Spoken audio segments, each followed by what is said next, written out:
show first. If I were to guess, I'd say Tommy. Tommy's been having a really good record of showing up first lately. Could it be Tommy? Could it be Jackie? Who's it going to be? It says 10 seconds. I feel like I've been on longer than 10 seconds. Did the clock restart or something? Oh, come on in. It's the last day of May. Tomorrow, we go into the month of June. Can you believe it? How this year is flying by? We're going into the hot summer month of June, which also means vacation is very, very close. So we will be on vacation, and I plan on, hey, there's good morning, Miss Kelly. How are you doing? I am planning on, as those of you who have been with me for a while, if I can get a connection, I will go on during vacation as well. It actually kind of works out nice because we go down to Florida and it's East Coast time, which means essentially it's an hour later. So like right now at East Coast time, it's just a little after 8 o'clock. And so I wouldn't have to go on until 8, which would be 7 back here.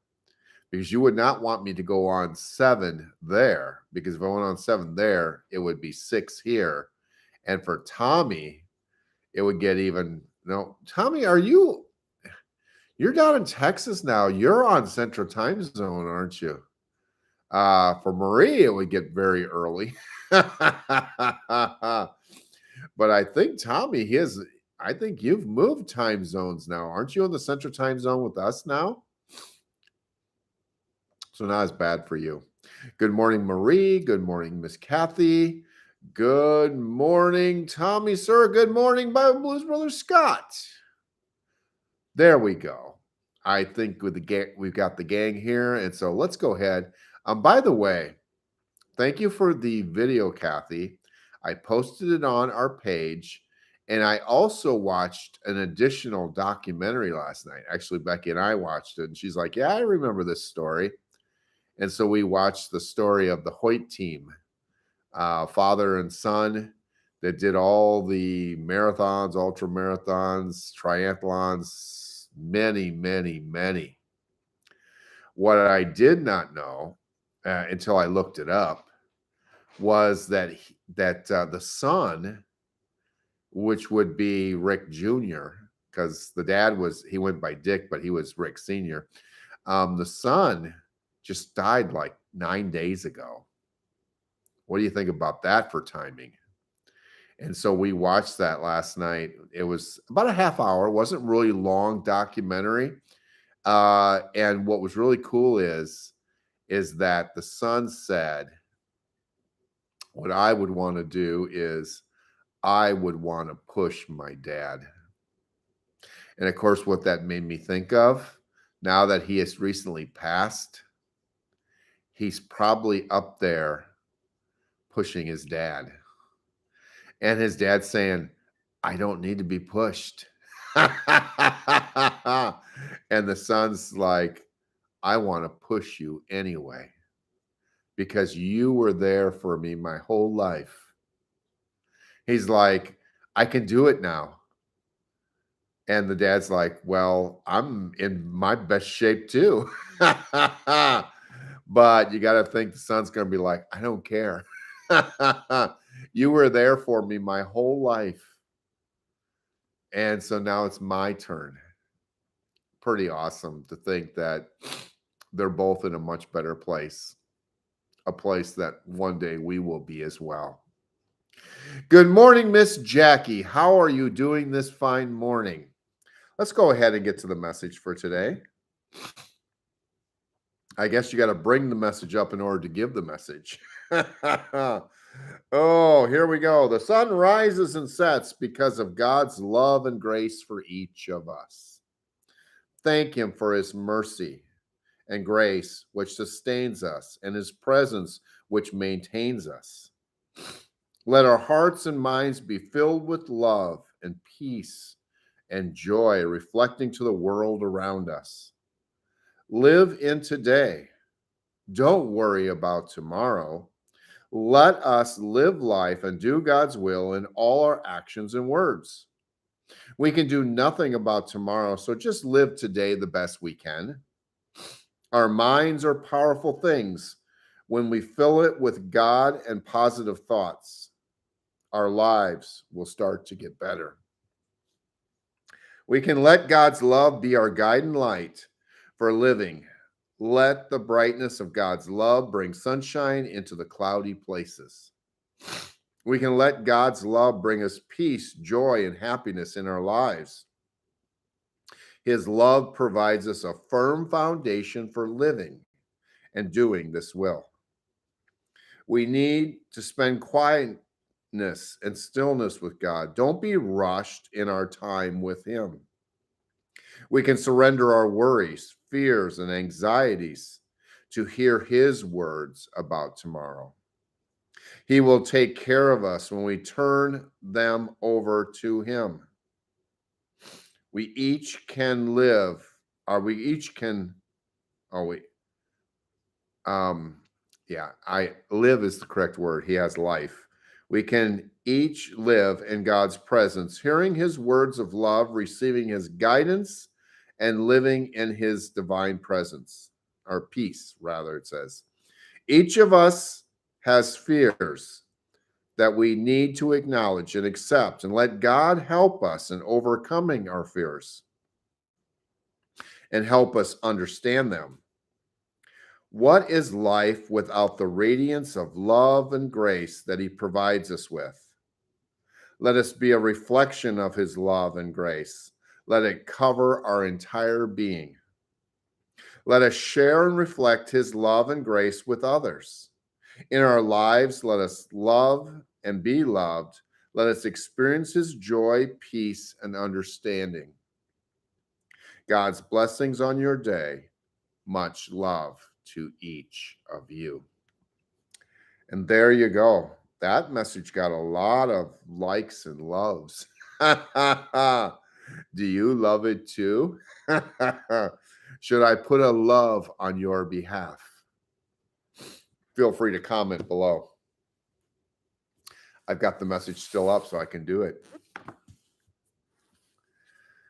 All right.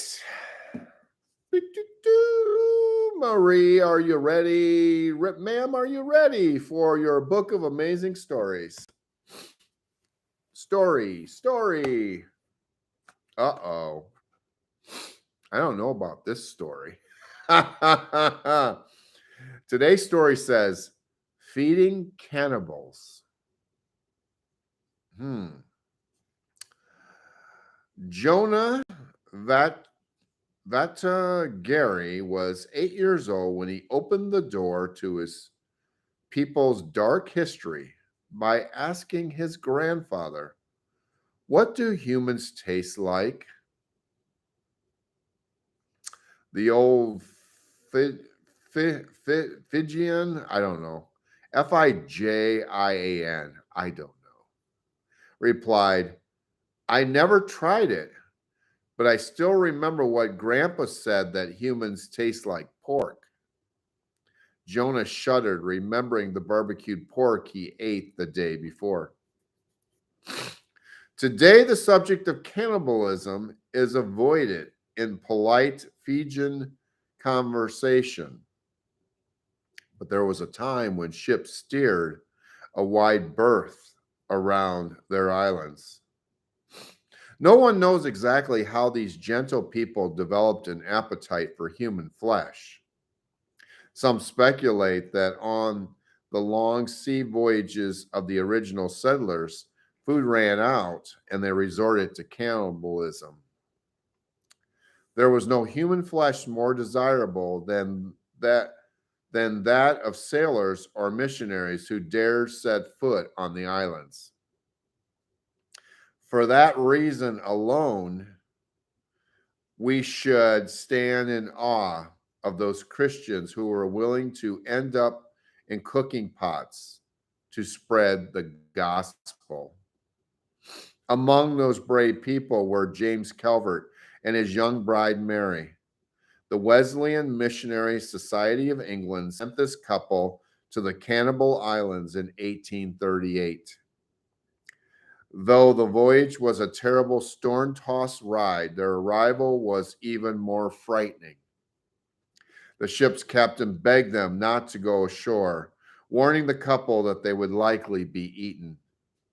But Mr. and Mrs. Calvert could not be dissuaded. Setting their jaws, they landed to the beating of drums. Shortly after landing, they faced the traumatizing task of burying the remains of 80 victims of cannibal feast. But they were not dissuaded from their calling. Both learned the Fijian language, and James traveled across the far-flung archipelago in a leaky canoe, preaching to folks who would rather devour him than listen to his words. There was little response until an act of bravery that still amazes some almost 200 years later. Among the other barbaric customs of the Cannibal Islands was that of strangling the women in the king's household when he died. James offered to have his fingers cut off in exchange for the life of the king's daughter. Though he was not taken up on his astounding offer, the monarch was so impressed that he became a Christian. The Calverts would see spectacular results in their 17-year ministry in Fiji. 1,300 churches, 30,000 baptized converts, and more than 100,000 church attenders. It's to know that over 100 years later, after they left the islands, the descendants of those Fijian cannibals have the highest percentage of church attendance in the world. James Calvert is most remembered for his response to the ship captains who warned that he and his wife would die if they set foot on the Fiji Islands. Calvert replied, "We died before we came here." This is the secret to standing strong for biblical convictions in the face of opposition. When you are tempted to cut and run, you might consider the Calvert story in light of a line from the Shakespeare's Julius Caesar. Cowards die many times for their deaths. The valiant never taste of death but once. Only in this way could he set free all who have lived their lives as slaves to the fear of dying. Hebrews chapter 2, verse 15. Woo. Tomorrow's story, it can't be any worse than cannibalism, can it? Tomorrow, June 1st, will be the day an angel fed angels. After a day of cannibalism, we need angels.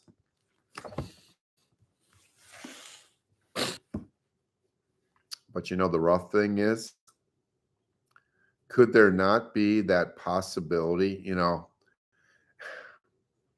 it's hard reading that. I got to tell you, I got to admit, you know, it's even tougher to realize that there may be those people out there.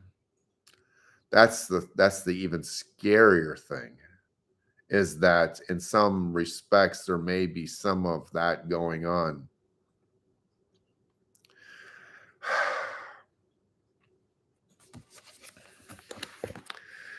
Let's get into the word. We need the word, especially now. Let's pick up in Old Testament reading. We are in 2 Samuel chapter 17, verse 1. Now, Ahithophel urged Absalom, "Let me choose 12,000 men to start out after David tonight. I will catch up with him while he is weary and discouraged. He and his troops will panic, and everyone will run away. Then I will kill only the king back to you as a bride returns to her husband. After all, it is only one man's life that you seek. Then you will be at peace with all the people. This plan seemed good to Absalom and to all the elders of Israel. But then Absalom said, "Bring in Hushai the Archite. Let's see what he thinks about this." When Hushai arrived, Absalom told him what Ahithophel had said. Then he asked, "What is your opinion? Should we follow Ahithophel's advice? If not, what do you suggest?" Hushai replied to Absalom, "This time at Ahithophel, you know your father and his men. They are mighty warriors. Right now, they are as enraged as a mother bear who has been robbed of her cubs. And remember that your father is an experienced man of war. He won't be spending the night among the troops. He is probably already hidden in some pit or cave. And when he comes out and attacks, and a few of your men fall, there will be panic among your troops. And the word will spread that Absalom's men are being slaughtered. Then even the bravest soldiers, though they have the heart of a lion, will be paralyzed with fear. For all Israel knows that what a mighty warrior your father is, and how courageous his men are. I recommend that you mobilize the entire army of Israel, bringing them from as far away as Dan in the north and Beersheba in the south. That way, you will have an army as numerous as the sands on the seashore. And I advise that you personally lead the troops. When we find David, we'll fall on him like dew falls on the ground. Then neither he nor any of his men will be left alive. And if David were to escape into some town, you will have all Israel there at your command. Then we can take the ropes and drag the walls of the town into the nearest valley until every stone is torn down." Then Absalom said to all the men of Israel, "Hushai's advice is better than Ahithophel's, for the Lord has determined to defeat the counsel of Ahithophel, which really was the better plan, so that he could bring disaster on Absalom." Hushai told Zadok and Abiathar, the priests, what Ahithophel had said to Absalom and the elders of Israel, and what he himself had advised.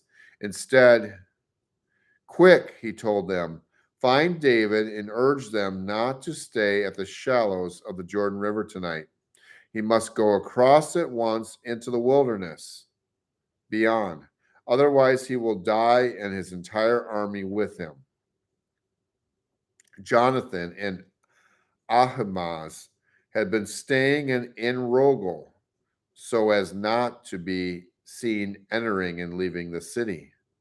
Arrangements had been made for a servant girl to bring them the message they were to take to King David. But a boy spotted them at En Rogel, and he told Absalom about it. So they quickly escaped to Bahurim, where a man hid them down inside a well in his courtyard. The man's wife put a cloth over the top of the well and scattered grain on it to dry in the sun, so no one suspected they were there. When Absalom's men arrived, they asked her, "Have you seen Ahimaaz and Jonathan?" The woman replied, "They were here, but they crossed over the brook." Absalom's men looked for them without success and returned to Jerusalem. Then the two men crawled out of the well and hurried on to King David. "Quick," they told him, "cross the Jordan tonight, and they told him how Ahithophel had advised that he be captured and killed. So David and all the people with him went across the Jordan River during the night, and they were all on the other bank before dawn. When Ahithophel realized that his advice had not been followed, he saddled his donkey, went to his hometown, set his affairs in order, and hanged himself. He died there and was buried in the family tomb.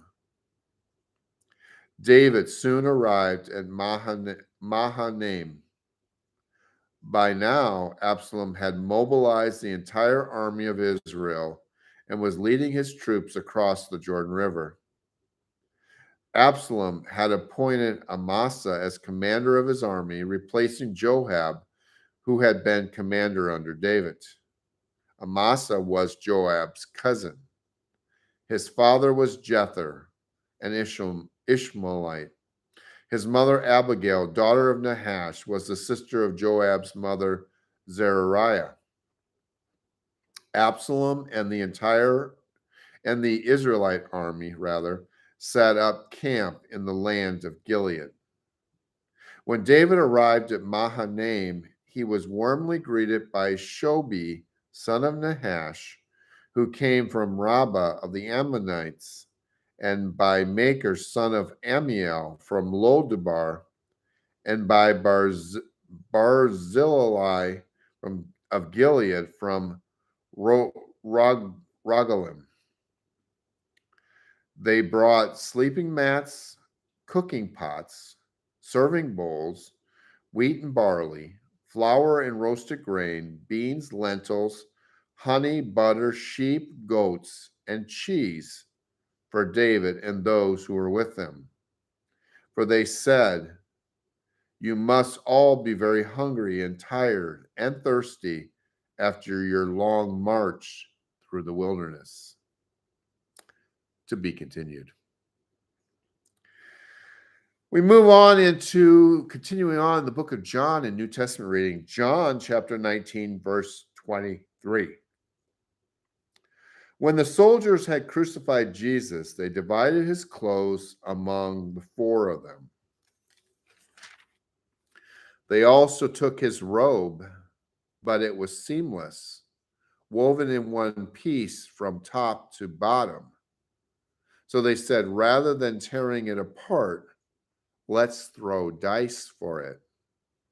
This fulfilled the scripture that says, they divided my garments among themselves, and they threw dice for my clothing.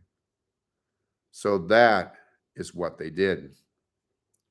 Standing near the cross were Jesus' mother and his mother's sister Mary, the wife of Clopas, and Mary Magdalene.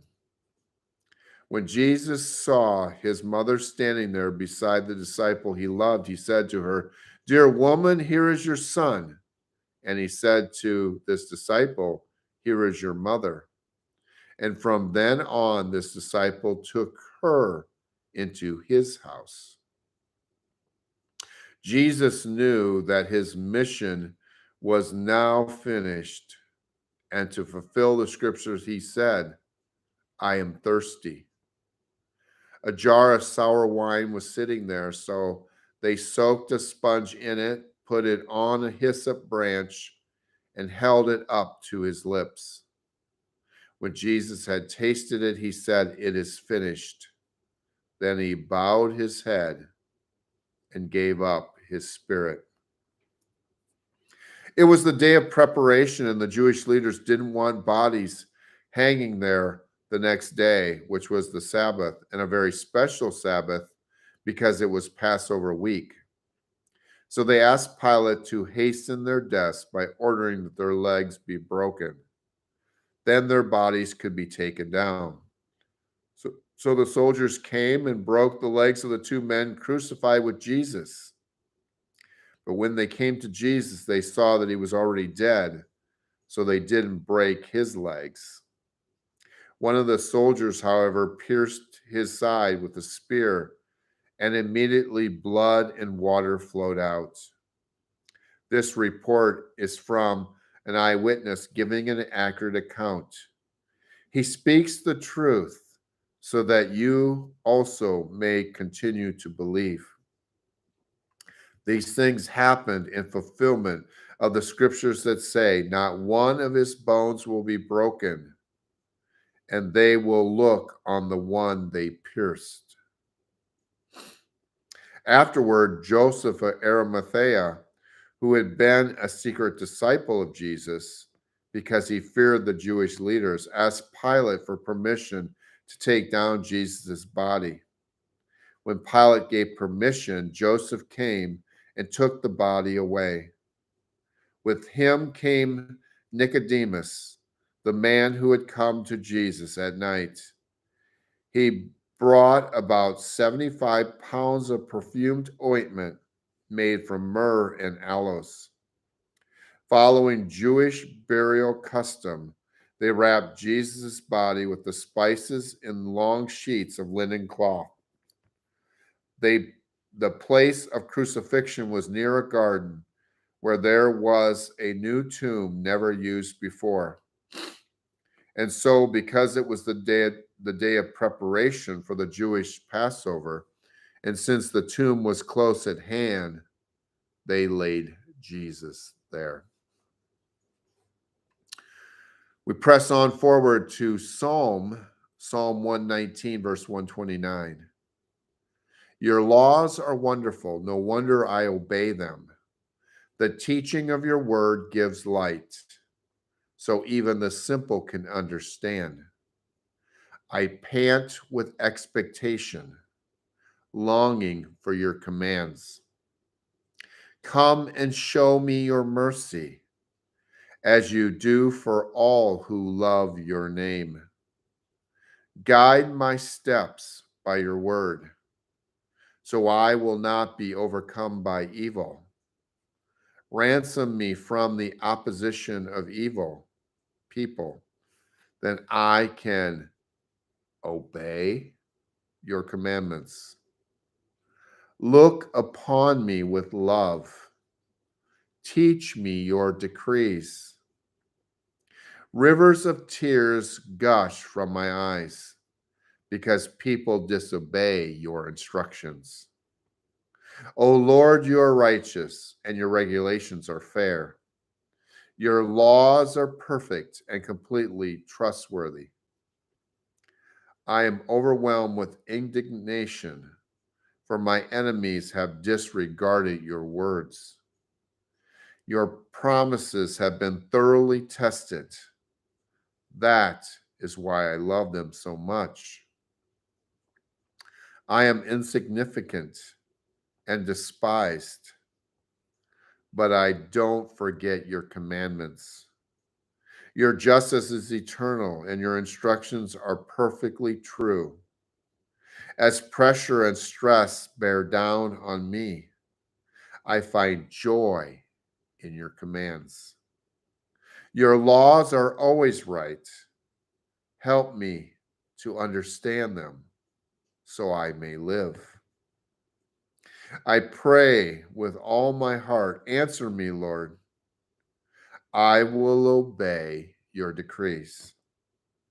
I cry out to you, rescue me, that I may obey your laws. I rise early before the sun is up. I cry out for help and put my hope in your words. I stay awake through the night thinking about your promise. In your faithful love, O Lord, hear my cry. Let me be revived by following your regulations. Lawless people are coming to attack me. They live far from your instructions. But you are near, O Lord, and all your commands are true. I have known from my earliest days that your laws will last forever. Proverbs 16, verses 12 and 13. A king detests wrongdoing, for his rule is built on justice. The king is pleased with words from righteous lips. He loves those who speak honestly. And just like that, we are through another day, and not only another day, but now we can say another month. For tomorrow, we will move on to June 1st. We'll put our bookmark there. And let's wrap up with our daily prayer for this Wednesday. Story time again. She says, story time again. The problem is that I've caught up with all the stories. And so it would just get to be a mess, because if I start reading ahead, then I'll forget what stories I've read. So usually what I do is on Friday, if I have time, I read both Friday and Saturday. And if I don't have time on Friday, because Friday we're on the whirlwind, because Friday we do the 40 days, the lasting change, we do our Bible reading, we do story time, we do the message. And sometimes we run a little short on time because that's a lot to cover in 1 hour. Then we read a second story if we have time. If not, what I do is I come back on Monday and I read Monday and Saturday, and then that would leave Tuesday for Tuesday and Sunday, and then we're caught back up again. So the only problem is that if I read another story, then it kind of gets messed up in my mind, if you get what I mean. So let's go ahead and wrap up this day. What I can do is I can bank these days, because you guys know that there are days in which I go over. I don't go over as much as I used to. Kelly and Scott will attest to the fact that there was some days in which I would go like a half hour or more later. It wasn't at Kelly's fault, because Kelly was telling me she was giving me the times. And the problem is that, especially in my early time, it would take me until 7:45 to even really get rolling. I've gotten a little bit better as time has gone on with using my time. And so what we'll do is we'll just bank some of this time. All right. Let's get to the prayer for today. The persecuted Christians for whom we pray are not a cause begging for advocacy. There are brothers and sisters in Christ. Their pain is our pain. Their suffering, our suffering. We stand not just for them, we stand with them as Jesus stands with them. They need our fellowship, not our pity. Lord, break my heart for my persecuted Christian family. Crack open my shell and help me feel their suffering as you feel it. May I love them as you love them. Hold them close. And in fellowship with them, inspire me to advance your kingdom in my community. And in Jesus' name I pray. Amen. There we go. Isn't that what it's all about?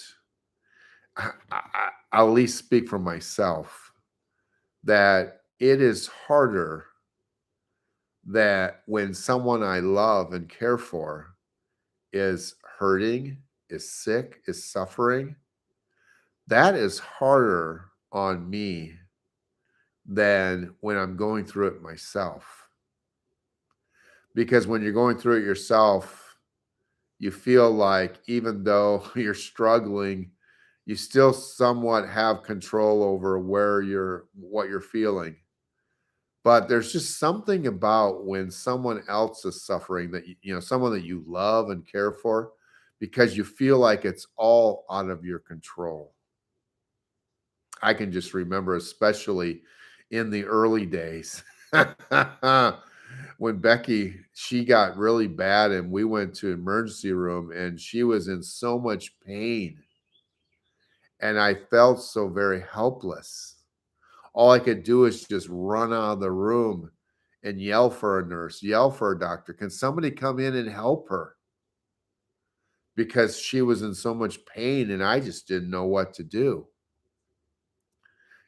Does it make it easy when you're going through it yourself? No.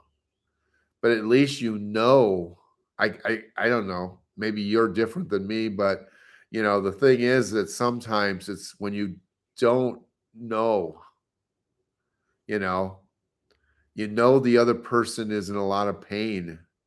Whereas when you're in the pain, it hurts. You don't like it, but at least you know what's happening. It's the not knowing. That's the tough part, the not knowing. It's just kind of like when I was going through cancer, it wasn't easy, but it was, I don't know, in my mindset anyway, it was a lot better that was going through the cancer than to have maybe my wife, one of my kids, my dad, which my dad did go through cancer when I was going through cancer. Because I don't know. And the thing was is that I wasn't of faith when I was going through cancer back in 1990. Huh, it's a good thing. God must have knew I was gonna. I didn't. I just realized I put on my Survivor shirt today. Oh, I guess he knew what I was going to talk about today. I got my Survivor shirt on today. I am a survivor. And the thing was is I wasn't even living in faith then. Now my father, as he was nearing the end of his life, he was living in that faith. And what he was trying to do, because he knew he didn't have much more time left, he was trying to give me the advice he could give me while he had time. And of course, me, even though I was going through cancer at the time as well, I kind of took the attitude that I just took it like any other illness. Okay, what do I got to do? It doesn't mean that I didn't have some days in which I struggled, but it's kind of like I had this feeling that it was just like, okay, let's do what we got to do. I'm going to get better. I guess I never had the thought of that I was going to die. I just had a feeling that I was going to go through a tough time in my life and I would overcome it, which I did. But what made it really hard is that while I was getting through it, it wasn't easy for my father. And ultimately, he would pass. He fought a good fight. He lived longer than the doctors expected him to, because we would schedule our appointments together at Rochester Mayo Clinic and we would show up and the doctors were just, at one point, the doctor was just like, how is this man even still living? It amazed them because he should have been gone, but he wasn't. He was a fighter. He ultimately, what his goal, his biggest goal was, is he wanted to be here for the birth of my older sister's twins. Yes, she was having twins at the time. And he had his mind set on he was going to live to see those twins be born. And you know what? He set his mind to that, and he did it. They were born. And then within a month, Dad was gone.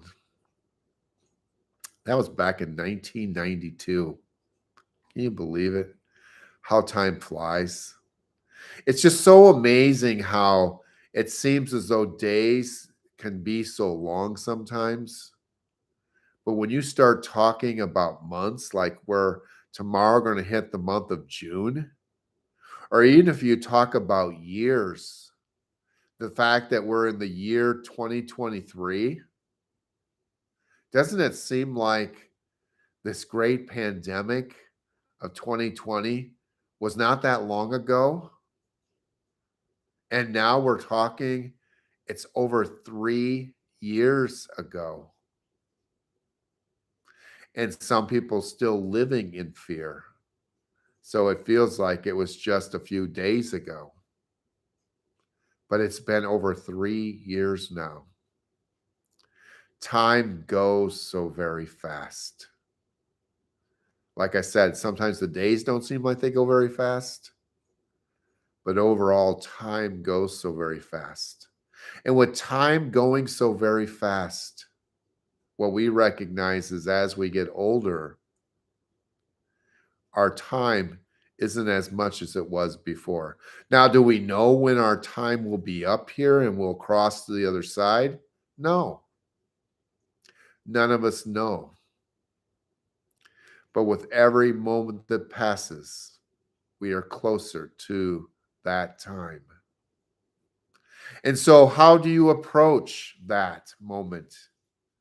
Do you approach it with fear or do you approach it with celebration? Now that we are saved, those who are saved, we don't have to approach it with fear. To the world, we will die.